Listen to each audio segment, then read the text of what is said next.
ಶಾಂತಿ. ಬಾಪ್ದಾದಾರವರ ಮತ್ತು ಸರ್ವ ಆದಿರತ್ನಗಳ ಆಶೀರ್ವಾದದೊಂದಿಗೆ ಈ ವಿಷಯವನ್ನು ನಿಮ್ಮ ಜೊತೆ ಹಂಚಿಕೊಳ್ಳಲು ವಿಡಿಯೋ ಮಾಡುತ್ತಿದ್ದೇನೆ. ಶಿವತಂದೆಯು ಜ್ಞಾನವನ್ನು ಹೇಳುತ್ತಾ ನಮಗೆಲ್ಲ ಡ್ರಾಮಾದ ಬಗ್ಗೆ ತಿಳಿಸಿದ್ದಾರೆ. ಈ ಡ್ರಾಮಾ ಈ ಭೂಮಿ ಮೇಲೆ ನಡೆಯುತ್ತದೆ. ಇಲ್ಲಿ 4 ಯುಗಗಳು ಇರುತ್ತವೆ ಮತ್ತು ಒಂದು ಕಲ್ಪದ ಆಯಸ್ಸು 5000 ವರ್ಷಗಳು. ಹೀಗಿರುವಾಗ ಕೆಲವರು ಈ ಮಾತನ್ನು ಸಂಪೂರ್ಣವಾಗಿ ನಂಬದೇ ಇರಬಹುದು, ಅಥವಾ ನಿಮ್ಮಲ್ಲೂ ಕೂಡ ಇದು ಹೇಗೆ ಸಾಧ್ಯ ಅಂತ ಸಂಶಯಗಳು, ಸಂದೇಹಗಳು ಬಂದಿರಬಹುದು. ಬಾಬಾ ಹೇಳಿರುವಂತಹ ಜ್ಞಾನವನ್ನು, ನಾವು ಓದಿಕೊಂಡಿರುವಂತಹ ವಿಜ್ಞಾನವನ್ನು ತಾಳಮೇಳ ಹಾಕಿ ಚಿಂತನೆ ನಡೆಸಿ ನಿಮ್ಮ ಮುಂದೆ ಆ ವಿಷಯದ ಬಗ್ಗೆ ಸಾಕಷ್ಟು ಮಾಹಿತಿಗಳನ್ನು ತಂದಿದ್ದೇನೆ.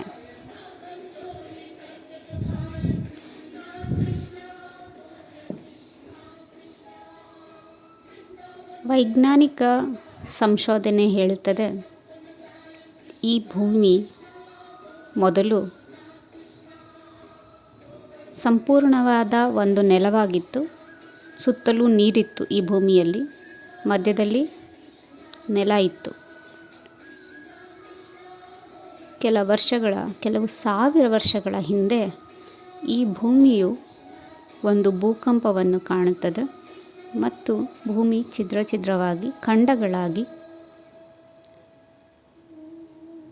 ಕೆಲವು ಭಾಗಗಳು ಸಮುದ್ರದಲ್ಲಿ ತೇಲಿಕೊಂಡು ಬೇರೆ ಬೇರೆ ಜಾಗಗಳಲ್ಲಿ ಹೋಗಿ ನೆಲೆ ನಿಲ್ಲುತ್ತವೆ. Australia, Bharat, America, Africa, Asia ಇವೆಲ್ಲವೂ ಮೊದಲು ಜೊತೆಗೇ ಇದ್ವು. ಆಮೇಲೆ ಬೇರ್ಪಟ್ಟವು.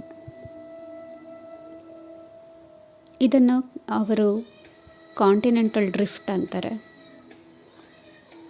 ಅದಕ್ಕಿಂತ ಮುಂಚೆ ಇದ್ದಂತಹ ಒಂದು ಭೂಭಾಗವನ್ನು, ಅಂದರೆ ಎಲ್ಲದೂ ಸೇರಿ ಸಂಪೂರ್ಣ ಒಂದು ಭೂಭಾಗವಾಗಿತ್ತು. ಅದನ್ನು ಪ್ಯಾಂಜಿಯಾ ಅಂತ ಹೇಳ್ತಾರೆ ವಿಜ್ಞಾನಿಗಳು. ಹಾಗೆ ವಿಜ್ಞಾನಿಗಳು ಹೇಳ್ತಾರೆ, ಈ ಭೂಮಿ ಮೇಲೆ ಜೀವನ ಸ್ಟಾರ್ಟ್ ಆಗಿತ್ತು ಅಲೆಮಾರಿಗಳಾಗಿ, ಕಾಡಲ್ಲಿ ಮೇಡಲ್ಲಿ ಅಲೆದಾಡಿಕೊಂಡು ಬದುಕು ಸ್ಟಾರ್ಟ್ ಆಯಿತು. ಅದಾದ ನಂತರ ನಿಧಾನವಾಗಿ ಊರುಗಳು, ರಾಜ್ಯಗಳು, ದೇಶಗಳು ಕಟ್ಟಿಕೊಂಡಿರೋ ಅಂತ ಹೇಳ್ತಾರೆ. ಹಾಗಾಗಿ ಅವರಿಗೆ ಇಲ್ಲಿ ಈ ಭೂಮಿ ಮೇಲೆ ಸತ್ಯುಗ ಇತ್ತು ಅಂತ ಹೇಳಿದ್ರೆ ಅನೇಕರು ನಂಬುವುದಿಲ್ಲ. ಏಕೆಂದರೆ ಸ್ಕೂಲ್ಗಳಲ್ಲಿ, ಪಠ್ಯಕ್ರಮಗಳಲ್ಲಿ ಓದುವ ಇತಿಹಾಸ, ಭೂಗೋಳನೇ ಬೇರೆಯಾಗಿದೆ. ನಾವು ಇಲ್ಲಿ ಜ್ಞಾನದಲ್ಲಿ ತಿಳಿಸಿಕೊಡುತ್ತಿರುವ ಇತಿಹಾಸ, ಭೂಗೋಳನೇ ಬೇರೆಯಾಗಿದೆ. ಇದು ಹೇಗೆ ಅಂತ ತಿಳಿದುಕೊಳ್ಳೋಣ. ಬಾಬಾರವರು ನಮಗೆ ಹೇಳ್ತಾರೆ, ಈ ಭೂಮಿ ಮೇಲೆ ಮೊದಲು ಸತ್ಯುಗವಿತ್ತು. ಸತ್ಯುಗದಲ್ಲಿ ಶ್ರೀಕೃಷ್ಣ, ರಾಧೆ ಅವರಿದ್ದರು. ಅವರೇ ಮಹಾರಾಜ ಮಹಾರಾಣಿಯಾಗಿ ಶ್ರೀ ಲಕ್ಷ್ಮೀ ಶ್ರೀ ನಾರಾಯಣರಾದರು. 2500 ವರ್ಷಗಳವರೆಗೂ ಈ ಭೂಮಿ ಮೇಲೆ ಸ್ವರ್ಗವಿತ್ತು. ಅದು ಭಾರತದಲ್ಲಿತ್ತು ಅಂತ. ಭಾರತ ಒಳಗೊಂಡು ಇಡೀ ಭೂಮಿ ಒಂದೇ ಒಂದು ಪೀಸ್ ಆಫ್ ಲ್ಯಾಂಡ್ ಆಗಿತ್ತು. ಎಲ್ಲ ಜೊತೆಗೆ ಇತ್ತು. ತ್ರೇತಾಯುಗದ ಅಂತ್ಯದಲ್ಲಿ ಒಂದು ದೊಡ್ಡ ಭೂಕಂಪ ಆಗುತ್ತದೆ. ಭೂಕಂಪನವಾದಾಗ ಭಾರತ ಕೂಡ, ಆಫ್ರಿಕಾಗೆ ಅಂಟಿಕೊಂಡಿದ್ದಂಥ ಭಾರತ ನಿಧಾನವಾಗಿ ಸಮುದ್ರದಲ್ಲಿ ತೇಲಿಕೊಂಡು ಬಂದು ಏಷ್ಯಾ ಖಂಡಕ್ಕೆ ಅಂಟಿಕೊಳ್ಳುತ್ತೆ. ಏಷ್ಯಾ ಖಂಡಕ್ಕೆ ಅಂಟಿಕೊಳ್ಬೇಕಾದ್ರೆ ಕೆಲವು ಭಾಗಗಳು ಒತ್ತುಕೊಂಡು ಹಿಮಾಲಯದ ಬೆಟ್ಟಗಳಾಗ್ತವೆ. ಫೋಲ್ಡೆಡ್ ಮೌಂಟೇನ್ಸ್ ಅಂತಾರೆ ಅದಕ್ಕೆ.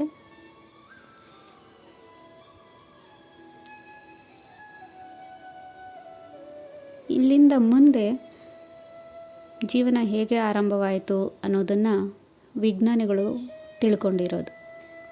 ಅಂದರೆ ಭಾರತ ಈ ಕಡೆ ಜಾರಿ ಬಂದ ಮೇಲೆ, ಆಸ್ಟ್ರೇಲಿಯಾ ಜರುಗಿದ ಮೇಲೆ ಅಮೇರಿಕಾ, ಆಫ್ರಿಕಾಗಳು, ಉತ್ತರ ಅಮೇರಿಕಾ, ದಕ್ಷಿಣ ಅಮೇರಿಕಾ ಎಲ್ಲ ಬದಲಾಗಿದ್ದು, ಬೇರ್ಪಟ್ಟಿದ್ದು ಇವೆಲ್ಲ ನೋಡಿದ ನಂತರ ಜೀವನ ಹೇಗಿತ್ತು ಅನ್ನೋದು ಅವರು ತಿಳ್ಕೊಂಡಿರೋದು. ಅವರು ಮಾತಾಡ್ತಾ ಇದ್ದಾರೆ. ಆದರೆ ಅದಕ್ಕಿಂತ ಮುಂಚೆ ಹೇಗಿತ್ತು ಅನ್ನೋದು ನಮಗೆ ಬಾಬಾ ಹೇಳಿದ್ದಾರೆ. ಇಲ್ಲಿದ್ದಂಥ ಚಿನ್ನದ ಅರಮನೆಗಳು, ವಜ್ರ ವೈಡೂರ್ಯ ಎಲ್ಲವೂ ಭೂಕಂಪದಲ್ಲಿ ಸಮುದ್ರದ ಪಾಲಾಗಿದೆ.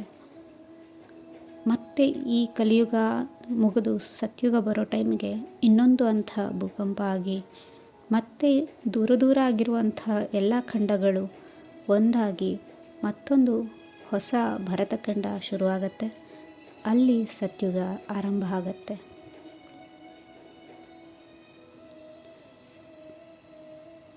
ಸೊ ಅವರಿಗೆ ಗೊತ್ತಿರುವುದು ದ್ವಾಪರದಲ್ಲಿ ಭೂಕಂಪನ ಆದ ನಂತರ ಇರುವಂತಹ ಭೂಮಿ.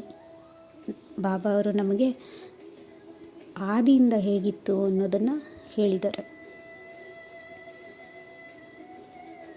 ಅವರು ಹೇಳಿದ್ದೇ ನಿಜವಾದರೆ ಭಾರತದಲ್ಲಿ ಅನೇಕ ರಾಜರ ಹತ್ರ ಅಷ್ಟೊಂದು ಚಿನ್ನ, ವಜ್ರ ವೈಡೂರ್ಯಗಳು ಹೇಗೆ ಬರ್ತಾಯಿತ್ತು? ಯಾಕೆಂದರೆ ಭಾರತ ಭೂಮಿನೇ ಸ್ವರ್ಗವಾಗಿದ್ದರಿಂದ ಅದೆಲ್ಲವೂ ಭಾರತ ಜೊತೆಗೇ ನಮಗೆ ಬಂದಿದೆ. ಅಷ್ಟೊಂದು ಚಿನ್ನ, ವಜ್ರ ವೈಡೂರ್ಯಗಳು. ಹಾಗಾಗಿ ಇನ್ನು ಎರಡನೇ ಪಾಯಿಂಟು, ಕೆಲವರು ಕೇಳ್ತಾರೆ, ಈ ಖಂಡಗಳು ಬೇರ್ಪಡುವ ಅವಶ್ಯಕತೆ ಏನಿತ್ತು ಅಂತೇಳಿ. ಅಥವಾ ಬಾಬನ ಜ್ಞಾನದಲ್ಲೇ ಇರೋರು ಕೇಳ್ತಾರೆ, ಯಾಕೆ ಈ ಬದಲಾವಣೆ ಬೇಕಿತ್ತು ಈ ಭೂಮಿಯಲ್ಲಿ? ಫಸ್ಟು ವಿಜ್ಞಾನಿಗಳು ಯಾಕೆ ಇವು ಬೇರ್ಪಟ್ಟವು ಅಂತ ಹೇಳ್ತಾರೆ ಅಂತ ನೋಡೋಣ.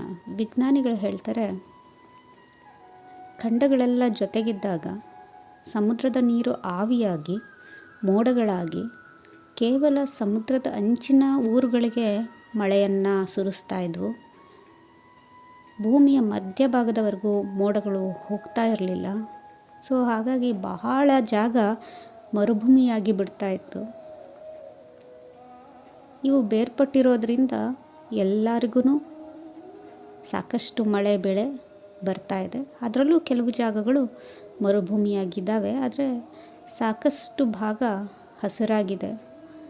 ಹಾಗಾಗಿ ಜನಸಂಖ್ಯೆ ಬೆಳಿಲಿಕ್ಕೆ ಇದು ಉಪಯೋಗಕರ ಆಗಿದೆ ಅಂತ ವಿಜ್ಞಾನಿಗಳು ಹೇಳ್ತಾರೆ. ನಾವೀಗ ಜ್ಞಾನವನ್ನು ಇಟ್ಕೊಂಡು ಲೆಕ್ಕ ಹಾಕೋಣ. ಸತ್ಯುಗದಲ್ಲಿ, ತ್ರೇತಾಯುಗದಲ್ಲಿ ಪ್ರಕೃತಿ ದೇವತೆಗಳ ದಾಸಿಯಾಗಿತ್ತು.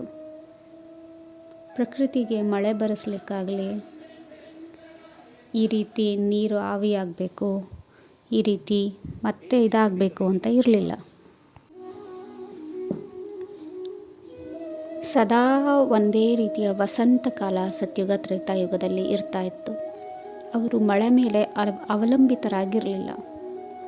ಯಾವಾಗ ಪ್ರಕೃತಿ ಮತ್ತು ಮಾನವ ತಮ್ಮ ಸತೋಪ್ರಧಾನತೆಯನ್ನು ಕಳೆದುಕೊಂಡು ಭೂಮಿಯ ಪವಿತ್ರತೆ 50% ಇಳಿಯುತ್ತಲ್ಲ, ಆಗ ಈ ರೀತಿಯ ಒಂದು ಸೈಕಲ್, ಅಂದರೆ ನೀರು ಆವಿಯಾಗಬೇಕು, ಮೋಡ ಕಟ್ಟಬೇಕು, ಮೋಡ ಮಳೆಯಾಗಿ ಸುರಿಬೇಕು, ಇದೆಲ್ಲ ಶುರುವಾಗತ್ತೆ.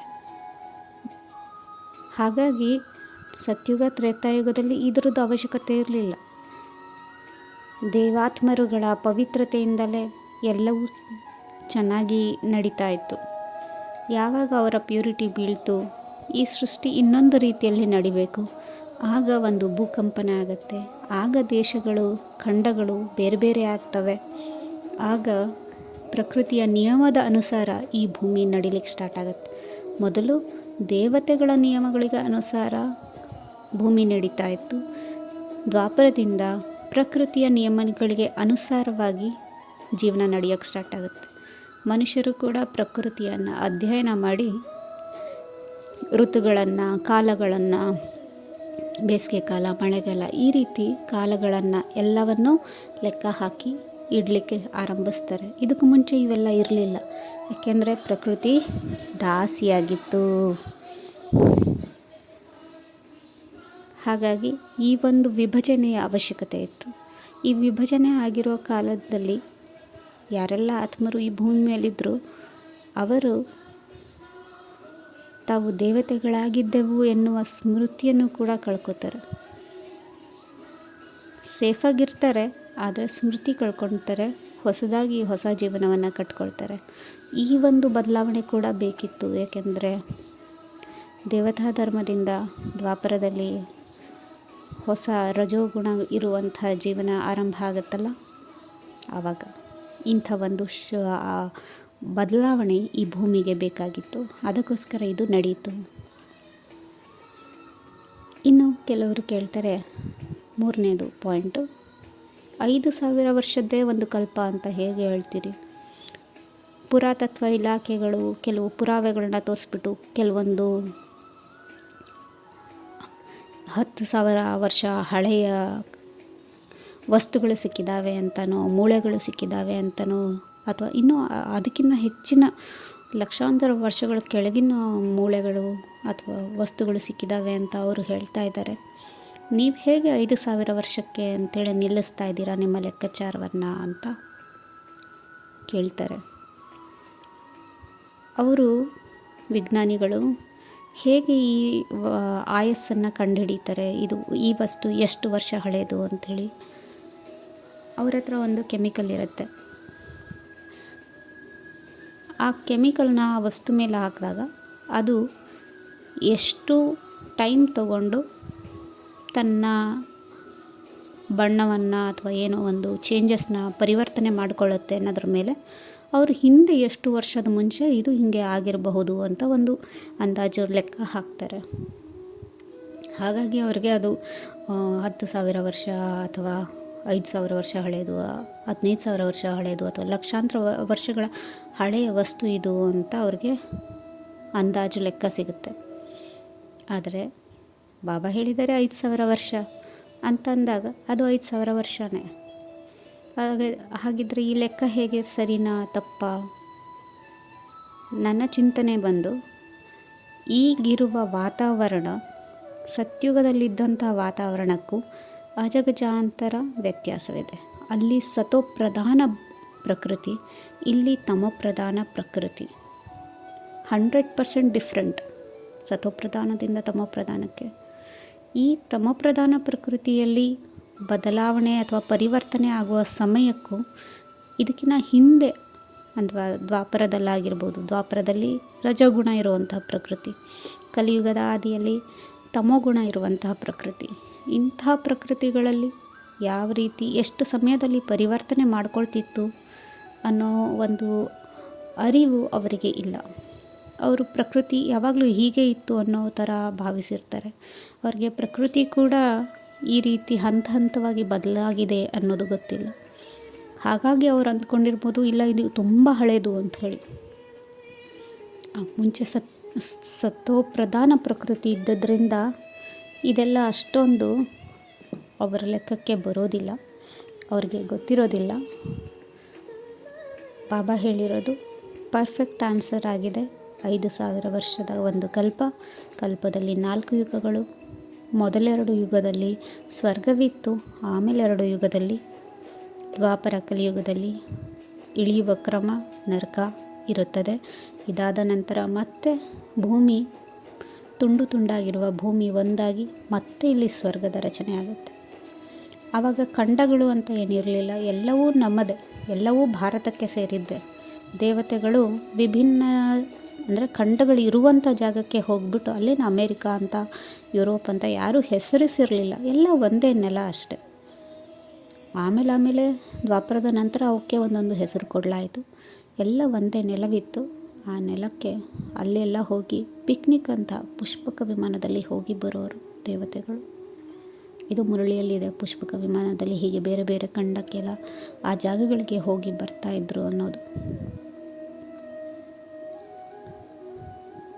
ಒಂದು ವಿಡಿಯೋ ಕೂಡ ನೀವೀಗ ನೋಡ್ತಾ ಇರ್ತೀರಿ, ಅದರಲ್ಲಿ ಕೂಡ ಅದೇ ಇದೆ, ಹೇಗೆ ಖಂಡಗಳ ವಿಭಜನೆ ಆಯಿತು ಅಂತ ಹೇಳಿಬಿಟ್ಟು. ಇದೇ ರೀತಿ ಮತ್ತೆ ಖಂಡಗಳೆಲ್ಲ ಕೊನೆಗೆ ಒಂದು ಆಗ್ತವೆ. ಇಲ್ಲಿ ಮತ್ತೆ ಸತ್ಯುಗದ ರಚನೆ ಆಗುತ್ತೆ. ಇದಕ್ಕೆಲ್ಲ ನಮ್ಮ ಪ್ಯೂರಿಟಿನೇ ಮುಖ್ಯ ಕಾರಣ. ನಾವು ಎಷ್ಟು ಬೇಗ ಸತ್ವಪ್ರಧಾನ ಆಗ್ತೀವೋ ಅಷ್ಟು ಬೇಗ ಪ್ರಕೃತಿ ಈ ರೀತಿಯಾಗಿ ನಮಗೆ ಸಹಯೋಗ ಕೊಟ್ಟು ಭೂಮಿಯನ್ನು ಒಂದು ಮಾಡುತ್ತೆ. ಈ ನೆಲದಲ್ಲಿ ಮತ್ತೆ ಸತ್ಯುಗ ನಮ್ಮ ಕಣ್ಣೆದುರಿಗೆ ಬಂದು ನಿಲ್ಲುತ್ತದೆ. ಇದು ನನ್ನ ಚಿಂತನೆ. ಕೆಲವರಿಗೆ ಭಿನ್ನಾಭಿಪ್ರಾಯಗಳು ಇರಬಹುದು, ಅಥವಾ ಕೆಲವರಿಗೆ ತಮ್ಮೊಳಗೆ ಇದ್ದಂಥ ಸಂದೇಹಗಳಿಗೆ ಉತ್ತರ ಸಿಕ್ಕಿರಬಹುದು. ಶಿವರಾತ್ರಿಯ ಟೈಮಲ್ಲಿ ನೀವು ಪ್ರದರ್ಶನಿಗಳಲ್ಲಿ ವರ್ಣನೆ ಮಾಡುವಾಗ ಕೆಲವರು ಈ ಥರ ಡೌಟ್ ಏನಾರು ಕೇಳಿದ್ರೆ ಈ ಉತ್ತರವನ್ನು ನೀವು ಅವ್ರಿಗೆ ಕೊಡಬಹುದು. ಓಂ ಶಾಂತಿ.